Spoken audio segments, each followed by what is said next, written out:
તો જય માતાજી ને ગુડ મોર્નિંગ મિત્રો, થઈ ગયું છે શુભ સવાર ને આજે હતી ધૂળેટી એટલે જવાનું તો માતાજીના મઢે.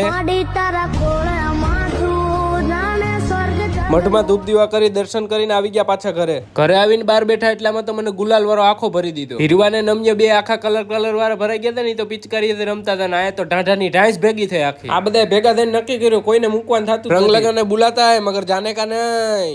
આને કહેવાય પગ ઉપર કુલાડી મારવી. હમો ગયો ગાડી લઈને.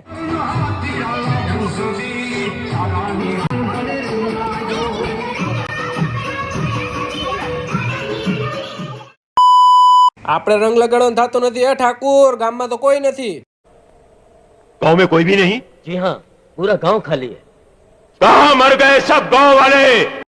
ગામમાંથી પાછા આવી ગયા હતા. જમવાનું તૈયાર થઈ ગયું. પછી જમી લીધું. ઘરમાં બબે હાથી રાખ્યા જેટ પ્લસ સિક્યોરિટી. અમારે હીરવાબેન ને ફ્યુચરમાં બ્યુટી પાર્લર ખોલ દેવું. ઘરમાં આખા ભાંડોળા ભેગા થઈને બાકાજી કી બોલાવી લીધી. બહાર જઈને જોયું તો ઠાकुरજીની રથયાત્રા નીકળી હતી. એ જોઈને અમે નીકળી ગયા બેનની વાડીએ જવા માટે.